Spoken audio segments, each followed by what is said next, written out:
Hi cinema lovers, உங்கள் எல்லாருக்கும் வணக்கம். ஜாலி ரிவ்யூவில் இப்போ நம்ம பார்க்க போகிற படம் குபேரா. தனுஷ், ராஷ்மிகா மந்தனா, நாகார்ஜுனா, பாக்யராஜ், ஹரிஷ் பெராடி, இன்னும் சில இந்தி முகங்கள் நடிச்சிருக்காங்க.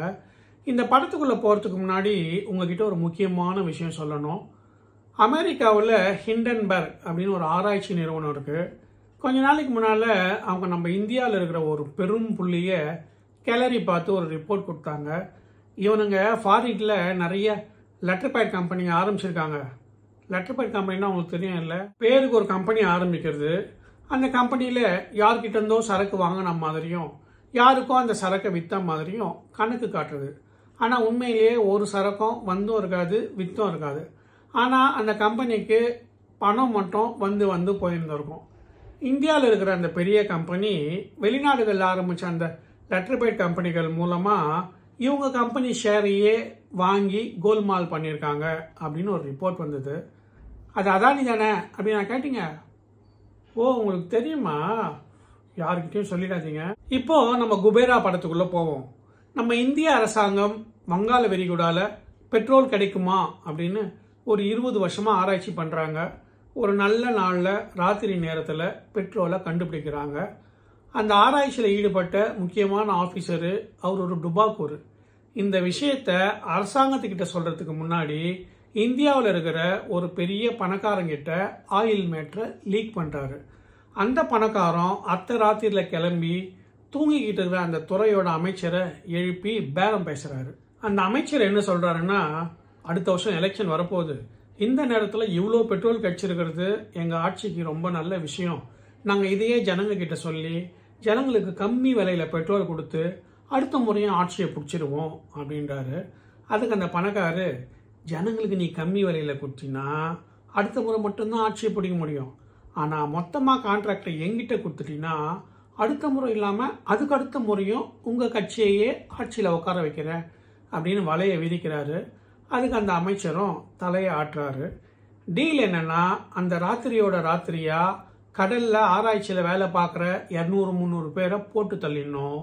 அதை ஒரு ஆக்சிடென்ட் மாதிரி செட்டப் பண்ணணும். அந்த ஆக்சிடென்ட்டையே காரணம் காட்டி அரசாங்கம் இதுக்கப்புறம் இந்த பெட்ரோல் ஆராய்ச்சியில் ஈடுபடாது அப்படின்னு பேக் அடிக்கணும். கொஞ்ச நாள் கழிச்சு இந்த சந்தடிலாம் ஓஞ்சதுக்கு அப்புறம் அந்த கான்ட்ராக்டை அலக்கா தூக்கி பணக்காரங்கிட்ட கொடுத்துடணும். அதுக்கு அந்த அமைச்சர் கேட்குற லஞ்சம் 1 லட்சம் கோடி. 50,000 கோடியை பிளாக்ல செட்டில் பண்ணணும். மீதி 50,000 கோடியை ஒயிட்ல செட்டில் பண்ணணும். கொஞ்சம் கூட பிசுறு தட்டாம எங்கேயும் மாட்டிக்காம இந்த 1 லட்சம் கோடியை சேர வேண்டி இவங்களுக்கு சேர்க்கறதுக்கு இவங்களுக்கு ஒரு கரெக்டான ஆள் தேவைப்படுது. அப்போதான் அவங்களுக்கு ஜெயிலில் இருக்கிற நாகார்ஜுனா ஞாபகம் வருது. அவர் ஒரு காலத்தில் நேர்மையான சிபிஐ ஆஃபீஸரு. யாரோ ஒரு மந்திரி வீட்டையே ரெய்டு பண்ணிட்டாரு. அதனால இல்லாத கேஸ் எல்லாம் அவர் மேலே போட்டு உள்ள தள்ளிட்டாங்க. இந்த பணக்காரு ஜெயிலுக்கே போய் நாகார்ஜுனாவை பார்த்து பேரம் பேசுறாரு. நாகார்ஜுனாவுக்கும் வேற வழி இல்லாம ஒத்துக்கிறாரு. அந்த பணக்காரு புதுசா ஒரு ஆயில் கம்பெனி ஆரம்பிக்கிறாரு.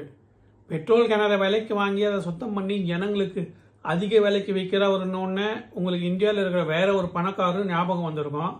ஆனா அவங்க ரொம்ப நாளா அந்த பிசினஸ் பண்ணிக்கிறாங்களே, அதனால முதல்ல சொன்னீங்களே அவர் தான் கரெக்டு, இவங்க அவர் தான் மென்ஷன் பண்றாங்க போல. இந்த மாதிரி ஒரு கதையை எடுத்து அதை படமா பண்றதுக்கு அந்த டைரக்டருக்கும் நடிச்ச தனுஷுக்கும் செம தில்லு வேணும்ல. இப்போ நாகார்ஜுனாவுக்கு முன்னாடி இருக்கிற சவால் 50,000 கோடியை பிளாக்ல கொடுக்கணும். அது ஒரு சப்ப மேட்ரு. ஆனால் 50,000 கோடியை எப்படி ஒயிட்ல கொடுக்கறது? அதுக்கு தான் அவர் ஒரு பிளான் பண்றாரு. இப்போ சினிமாவை அதிக விலைக்கு வைக்கணும்னா ஒவ்வொரு ஸ்டேட்ல இருந்தும் ஒவ்வொரு ஆர்டிஸ்டை பிடிச்சி பேன் இண்டியா படம் அப்படின்னு விளம்பரம் பண்றாங்கல்ல, அந்த மாதிரி இவங்க இந்த படத்துல ஒரு ஸ்டேட்ல இருந்தும் ஒரு பிச்சைக்காரனை செலக்ட் பண்ணி அந்த பேன் இண்டியா பிச்சைக்காரங்களெல்லாம் ஒரு இடத்துல அசம்பிள் பண்றாங்க.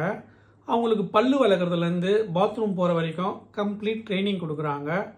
அவங்க பேரில் வெளிநாடுகளில் கம்பெனி ஆரம்பித்து பிளாக் மணியை ஒயிட் மணியாக மாற்றுறது தான் நாகார்ஜுனாவோட மாஸ்டர் பிளான். இன்ட்ரோடக்ஷனில் நம்ம இந்தியாவில் இருக்கிற கம்பெனி வெளிநாடுகளில் கம்பெனிகளில் ஆரம்பித்து கோல்மால் பண்ணதான் நியூஸ் வந்ததுன்னு சொன்னால, இப்போ அதையும் இதையும் நீங்கள் லிங்க் பண்ணி பார்த்துக்கோங்க. அந்த 4 பிச்சைக்காரங்களில் தனுஷும் ஒரு பிச்சைக்காரு, குஷ்புன்னு ஒரு இந்தி பிச்சைக்காரி இருக்கு. என்ன பார்க்குறீங்க? உண்மையிலே பிச்சைக்காரிக்கு குஷ்புன்னு தான் ப்ரோ பேர் வச்சிருக்காங்க. அந்த பிச்சைக்கார அம்மா குஷ்புவுக்கு கல்யாணம் ஆன மாதிரி தெரியல, ஆனால் ப்ரெக்னெண்ட்டாக இருக்காங்க. தர்மம் பண்ணுங்கன்னு கேட்டா எவனோ கர்மம் பிடிச்சவன் கர்ப்பம் பண்ணிட்டு போயிருக்கான். இந்த பிச்சைக்காரங்களை அவங்க வேலை முடிஞ்சதுக்கு அப்புறம் போட்டு தள்ளிடுங்க அப்படின்னு அந்த பணக்காரர் அவங்க அடியாளுங்களுக்கு ஆர்டர் போடுறாரு. இது நாகார்ஜுனாவுக்கு செட் ஆகல. அங்க சிக்கல் ஆரம்பிக்குது. அந்த சிக்கல் எங்க போய் முடியுதுன்னு கதை போகுது. இந்த படம் எடுத்தவங்களோட தைரியத்தை இன்னொரு விஷயத்துல கூட நம்ம தாராளமா பாராட்டணும். விஜய் ஆண்டனி நடிச்ச பிச்சைக்காரன் 2 படத்துல இருந்து சில சீன்களை சுட்டு இதுல வச்சிருக்காங்க. பொதுவாகவே ஒரு கதையில அந்த கதையோட கரு ரொம்ப முக்கியம்னு சொல்லுவாங்க. ஆனா இந்த கதையில கருவே லைட்டா அபாஷனான மாதிரி தான் இருக்கு. கதைப்படி தனுஷ் ஒரு பரம்பரை பிச்சைக்காரன் இல்லை. ரோட்ல அனாதையா நின்னவரை ஒரு பொறுக்கி விலை கொடுத்து வாங்கி கையை உடைச்சி பிச்சை எடுக்க வச்சுட்டான். ஆனா அவர் வளர்ந்ததுக்கு அப்புறம் நாட்டில் பிச்சைக்காரங்களே இருக்கக்கூடாது, அவங்கள நல்லா படிக்க வச்சு வீடு கட்டி கொடுத்து லைஃப்ல செட்டில் பண்ணணும் அப்படின்னு பிளான் பண்றாரு. ஒருவேளை அப்படி பண்ணிட்டானோ புதுசா ஒரு பொறுக்கி பையன் வந்து புதுசா பிச்சைக்காரங்களை உருவாக்க மாட்டான்றது என்ன நிச்சயம்? இதுல இன்னொரு விஷயமும் இருக்கு. நிறைய பிச்சைக்காரங்க இந்த தொழில நிறைய வருமானம் கிடைக்குதுன்னு தானே தொடர்ந்து செஞ்சுக்கிட்டு இருக்காங்க. படத்தை ஒரு 3 மணி நேரத்துக்கு எடுத்து வச்சிருக்காங்க. எந்த தைரியத்துலன்னு தெரியல. 2 மணி நேரத்துக்கு அப்புறம் நீங்க கண்ணை மூடிக்கிட்டு எங்கேயாவது கட் பண்ணிட்டு கிளைமாக்ஸை ஜாயின் பண்ணாலும் பெருசா வித்தியாசம் தெரியாது. கிளைமாக்ஸை பத்தி முக்கியமா உங்ககிட்ட ஒன்று சொல்லணும். படத்துல தனுஷ் ராஷ்மிகா சம்பந்தப்பட்ட காட்சிகள் சிலது சிரிக்கிற மாதிரி இருக்கு. ஆனா கிளைமாக்ஸ்ல தான் நிறைய சிரிப்பு வருது. ஆக்சுவலா அவங்க சீரியஸா தான் எடுத்திருக்காங்க. நமக்கு தான் அதை பார்த்தா சிப்பு சிப்பா வருது. படத்துல தனுஷ் பிச்சைக்காரங்களுக்காக உருகி உருகி வசனம் பேசுறாரு. கண்டிப்பா இந்த படம் அவங்கள போய் சேரணும் அப்படின்னு ஆசைப்பட்டிருப்பாரு போல. ஆனா அவங்கள தியேட்டருக்கு உள்ளவே விட மாட்டாங்களே. ஒருவேளை தனுஷை ரெக்கமெண்ட் பண்ணி அவங்களுக்கெல்லாம் ஃப்ரீயா டிக்கெட் வாங்கி கொடுத்தா அவங்கெல்லாம் பார்த்து சந்தோஷப்படுவாங்க. ஆனா ஒன்று மட்டும் கன்ஃபார்ம், படம் பார்த்துட்டு வெளியே வரும்போது ஐயா சாமி தர்மபிரபு தமிழ்நாட்டுக்கு அடுத்த சிஎம் நீதாயா அப்படின்னு அவங்க வாயார தனுஷை வாழ்த்திட்டு போறதுக்கு பெரிய வாய்ப்பு இருக்கு. ஓகே ஃப்ரெண்ட்ஸ், இந்த வீடியோ பார்த்ததுக்கு ரொம்ப தேங்க்ஸ். வீடியோ பிடிச்சிருந்தா லைக் பண்ணி ஷேர் பண்ணி சப்ஸ்கிரைப் பண்ணுங்க. வீடியோ எப்படி இருந்ததுன்னு கமெண்ட்ல போடுங்க.